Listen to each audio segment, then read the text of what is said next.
Okay. Uterus, endometrium lining நம்ம mental stress வந்துட்டு influence பண்ணுது. செகண்டரி வந்துட்டு பிளட் ஃப்ளோ. நமக்கு எவ்வளோ பிளட் ஃப்ளோ இருக்கு? நம்ம ஆல்ரெடி பார்த்துருக்கோம். எசென்ஷியல் வைட்டல் ஆர்கன்ஸ்க்கு மட்டும் பிளட் ஃப்ளோங்கிறது ரெகுலரா போகும். நம்மளது யுட்ரஸ் இல்லைனாலும் உயிர் வாழ முடியும். அது எசென்ஷியலான வைட்டல் ஆர்கான் இல்ல. ஒருவேளை நீங்க அனிமிக்கா இருக்கீங்கன்னா, பாடி எசென்ஷியலான ஆர்கன்ஸ்க்கு தான் ஃபர்ஸ்ட் இம்பார்ட்டன்ஸ் குடுக்கும். செகண்டரியா தான் இதுக்கு வரும். ஸோ உங்க பாடியில அயர்ன் லெவல் வந்துட்டு கரெக்ட்டா மெயின்டெயின் ஆகணும். அதே மாரி டிரான்ஸ்ஃபரின் சேச்சுரேஷன் அதிகமா இருக்கு அப்டின்னாலும், அ அது வந்து ப்ராப்ளம். டிரான்ஸ்ஃபரின் அப்படிங்கிறத நம்ம மோஸ்ட்லி வந்துட்டு உள்ளுக்குள்ள போய் பார்க்க மாட்டாங்க. அ அதுதான் வந்துட்டு நம்மளோட iron particles and a HP haemoglobin content அது எல்லாத்தையும் ஒரு இடத்துலருந்து இன்னொரு டிஷ்யூக்கு உள்ள வாங்கி ட்ரான்ஸ்ஃபர் ஆகுற அந்த கெப்பாசிட்டி. அந்த சேச்சுரேஷன் அதிகமா இருக்குங்கும்போது, அதுவும் வந்துட்டு இன்ஃப்ளூயன்ஸ் பண்ணும். புரொஜெஸ்டரான் ஹார்மோன் பேசிக். புரொஜெஸ்டரான் தான் நம்மளோட எண்டோமெட்ரியம் வளர்றது. அது எல்லாருக்குமே தெரியும் இல்லையா? டிஎஸ்ஹெச் நம்ம இது கொஞ்ச நேரத்துக்கு முன்னாடி சொன்ன மாரி தான் தைராய்டு ஹார்மோன் ரொம்ப எசென்ஷியலா மெயின்டெயின் பண்ணும். இல்லைன்னா ஈஸியா வெளிய தள்ளிரும். ஃபார்ம் ஆன எம்பரியோவ. Temperature. Body temperature plays an essential role. நார்மலாவே சொல்றோம். ஓவுலேஷன் ப்ரெடிக்ட் பண்றதுல நம்ம கரெக்ட்டா அந்த டைம்ல பேசல் பாடி டெம்பரேச்சர் ரெய்ஸ் ஆகும்னு.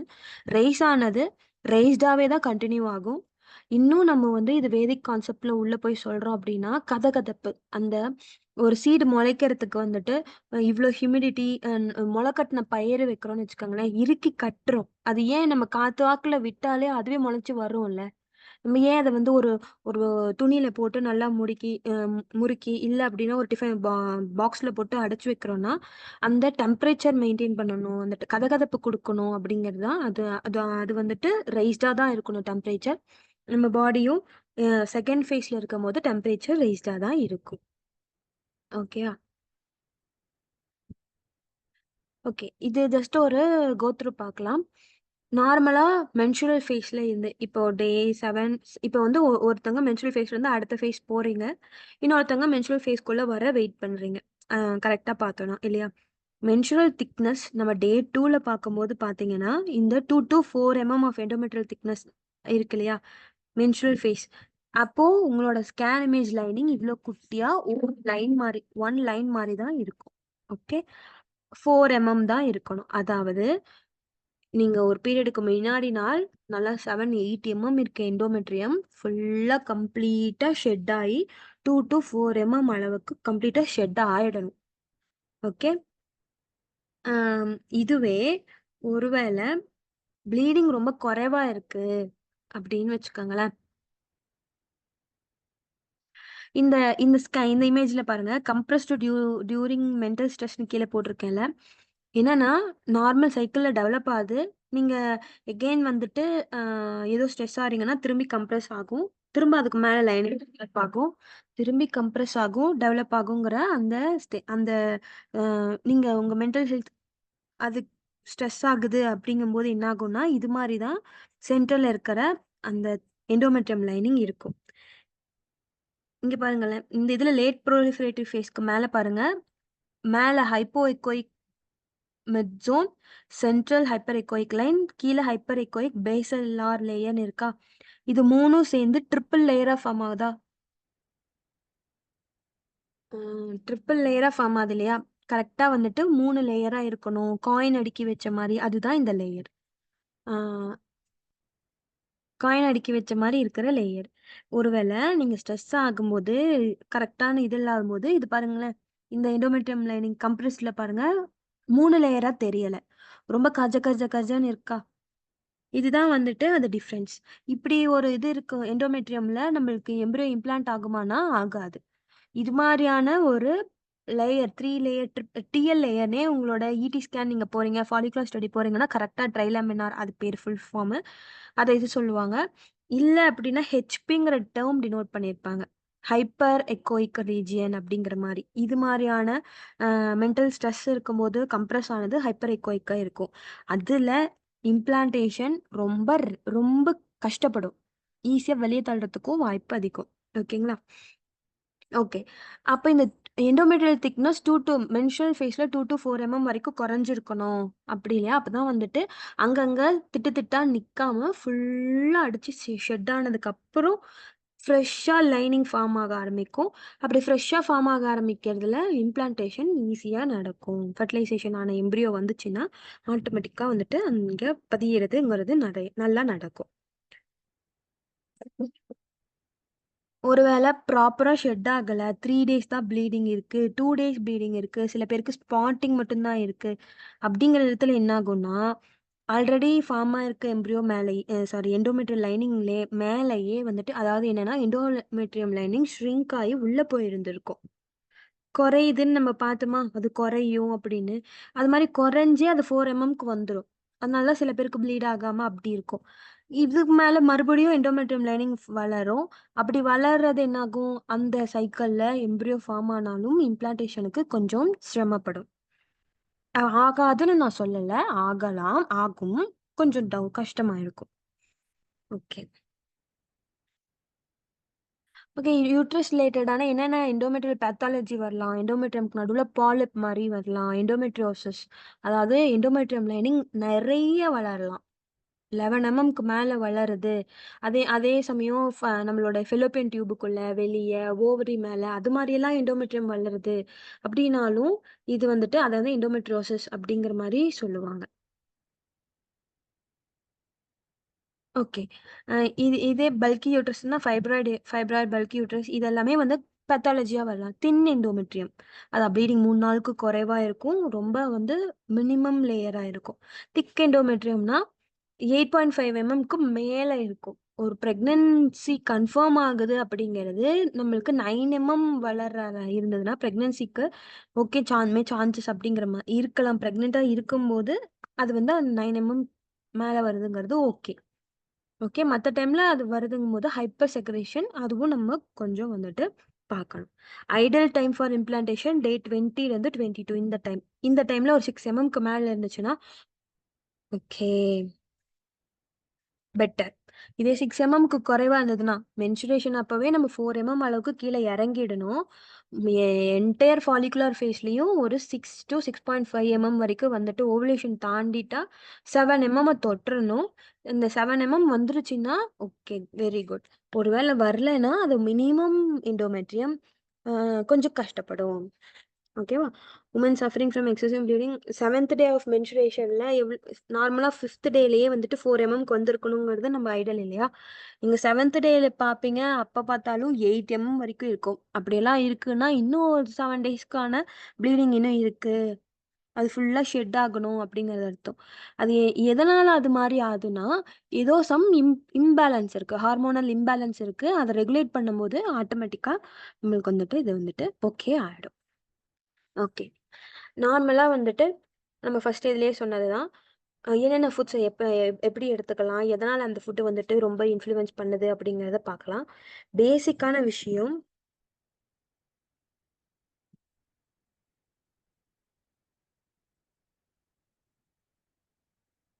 ம்.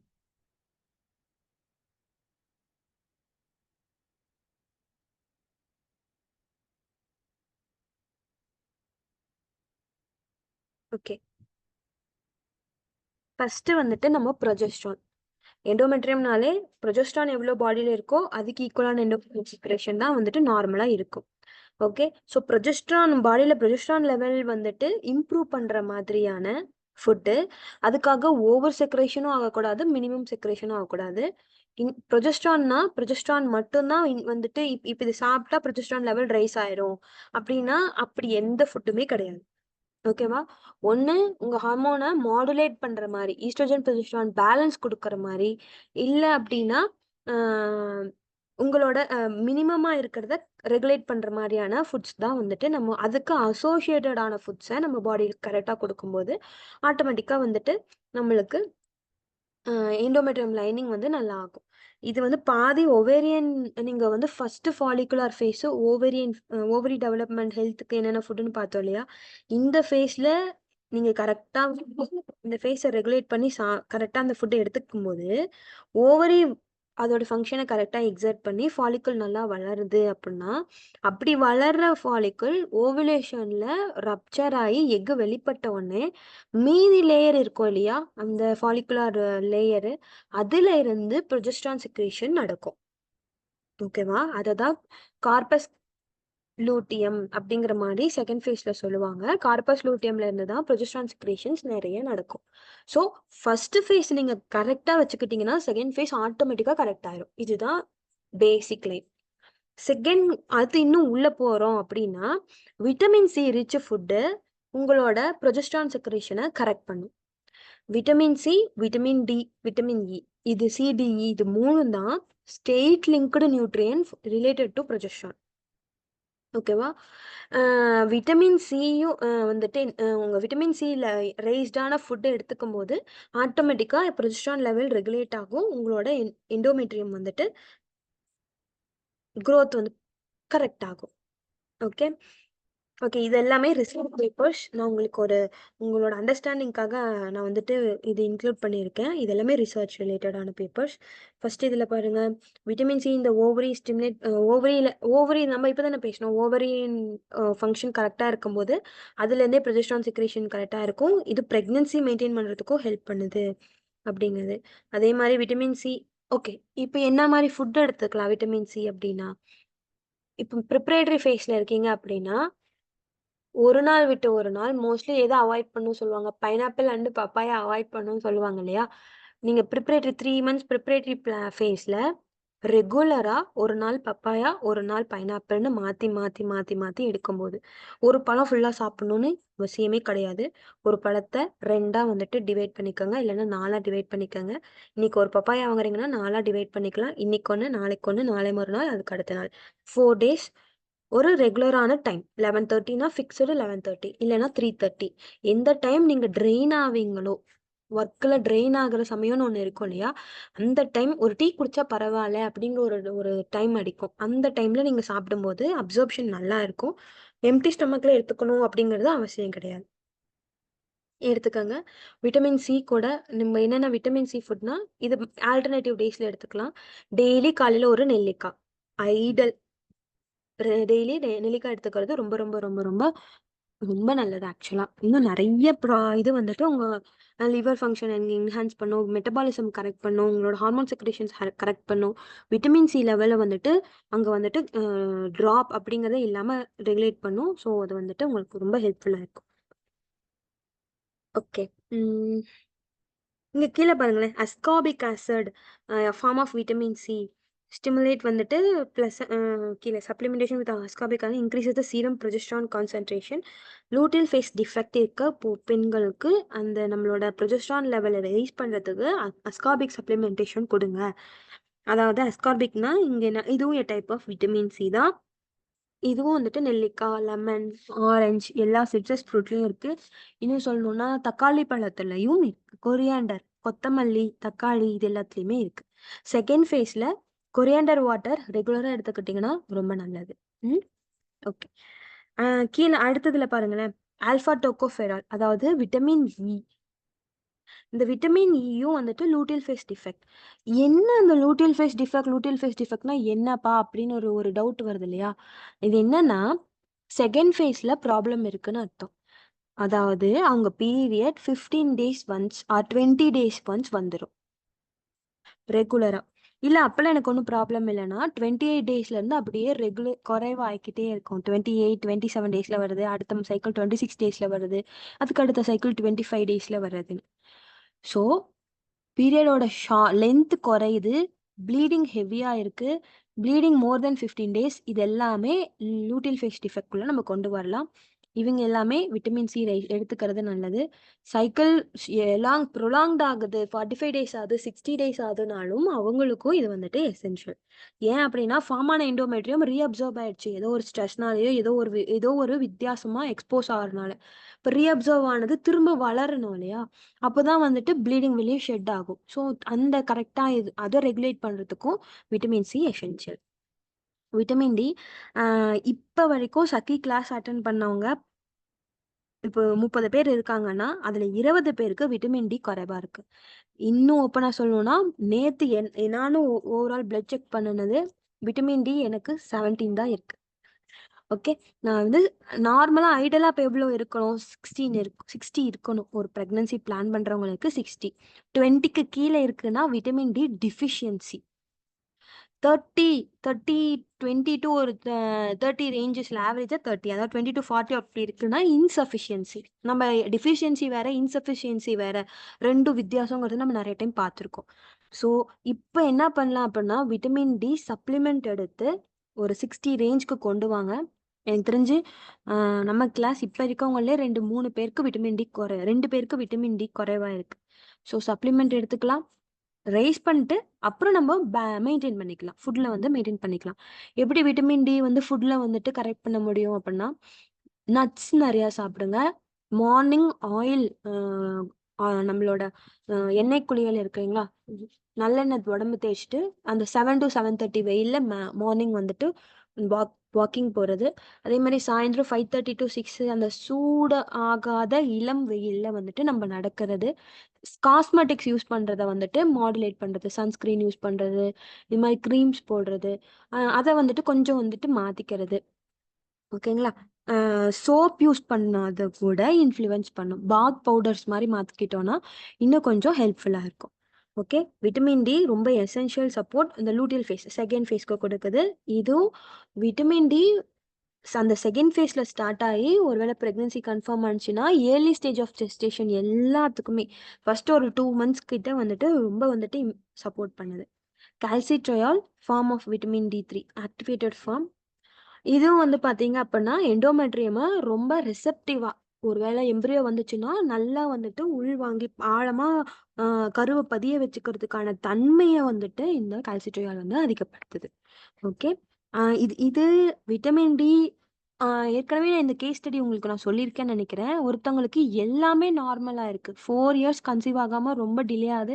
என்ன பிரச்சனைங்கிறத ஐடென்டிஃபை பண்ண முடியல. அவங்க ஹார்மோன் ப்ரொஃபைல் நார்மலாக இருக்குது, அவங்களோட எல்லா ஃபாலிகுலர் இது போகிறாங்க, ஈடி நார்மலாக வருது, கரெக்டாக வந்து ஓவலேஷன் நடக்குது, எல்லாமே நடக்குது. ஆனால் ஏன் வந்துட்டு கன்செப்ஷன் ஆகலை அப்படிங்கிறது ரொம்ப இதுவாக பார்த்துட்டு இருந்தாங்க. இந்த ஓவரால் டெஸ்ட் பண்ணும்போது இந்த விட்டமின் டி லெவல் அவங்களுக்கு 8 தான் இருந்துச்சு. அதை சப்ளிமெண்ட் கொடுத்து கரெக்ட் பண்ணினது 2வது சைக்கிள்லேயே அவங்களுக்கு வந்துட்டு இது ஆயிடுச்சு, பாசிட்டிவ் ஆயிடுச்சு. So vitamin D plays a crucial role. இது பர்சனலாக சக்கியோட எக்ஸ்பீரியன்ஸ், சக்கியில் பார்ட்டிசிபெண்ட்டோட எக்ஸ்பீரியன்ஸ். அதனால தான் இதை நான் நிறையா பேர்கிட்ட சொல்லியிருக்கேன். உங்ககிட்டயே மேபி 1-on-1 கூட நான் அது வந்து உங்களுக்கு சொல்லியிருந்திருக்கலாம். ஸோ விட்டமின் டி ரொம்ப ரொம்ப க்ரூஷியல். ஜஸ்ட் அதை மாடுலேட் பண்ணும்போதே நிறையா ரொம்ப கஷ்டமா இருக்கு அப்படின்னு இனி எதுவுமே சான்ஸே இல்லைன்னு நினைக்கிறவங்க கூட இது சிம்பிள் திங், சின்ன கீ மாத்தி போட்டோன்னே சரியாது அப்படிங்கிற மாதிரியான விஷயம்தான். ஓகே ஓகே, அந்த 15 days சைக்கிள் மோர் தென் ஒருவேளை 15 daysக்குள்ள வருது, ஹெவி ப்ளீடிங்காக இருக்க மாதிரி இருக்குது அப்படிங்கிறவங்களுக்கு என்ன மாதிரியான ஃபுட்டு, இது எக்ஸ்ட்ரா ஃபுட்ஸ் எடுத்துக்கலாம் அப்படிங்கிறது.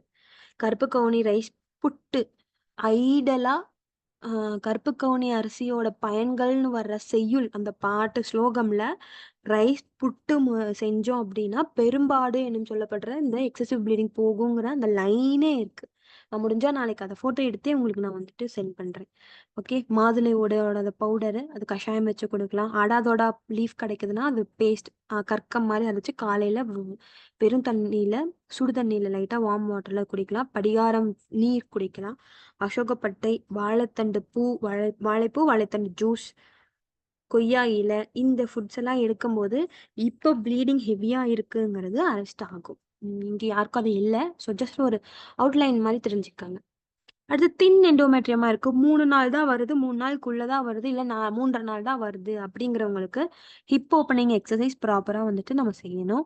அப்போ தான் வந்துட்டு பிளட் சப்ளை அதை நோக்கி இருக்கும். அதே மாதிரி ஸ்லோ மெட்டபாலிக் இக்னிட்டார்ஸ், அதாவது walking for at least 45 minutes a day, அதாவது 8,000 to 10,000 steps a day. அது நம்ம போகும்போது ஆட்டோமேட்டிக்காக வந்துட்டு உங்களுக்கு வந்துட்டு ஹிப்பை சுற்றி பிளட் சப்ளை ரைஸ் ஆகும். இன்னும் வந்துட்டு பெட்டராக இருக்கும். Grapes, pomegranate, papaya, pineapple alternative டேஸில் ப்ளூ கலர்டு சங்குப்பூ, ஹைபிஸ்கஸ் பெட்டல்ஸ் இதெல்லாம் தின் எண்டோமெட்ரியமாக ப்ரொமோட் பண்ணுறதுக்கு ஹெல்ப் பண்ணும். ஓகேவா? ஓகே, இன்னைக்கு செஷன் இதோட முடிக்கலாம். நாளைக்கு ஓவரி அண்டு யூட்ரஸோட ரெசிபிஸ் நம்ம பேசணும் அப்படிங்கிறத நம்ம ஆல்ரெடி சொல்லியிருந்தது, அது வந்துட்டு நம்ம வந்துட்டு பார்க்கலாம்.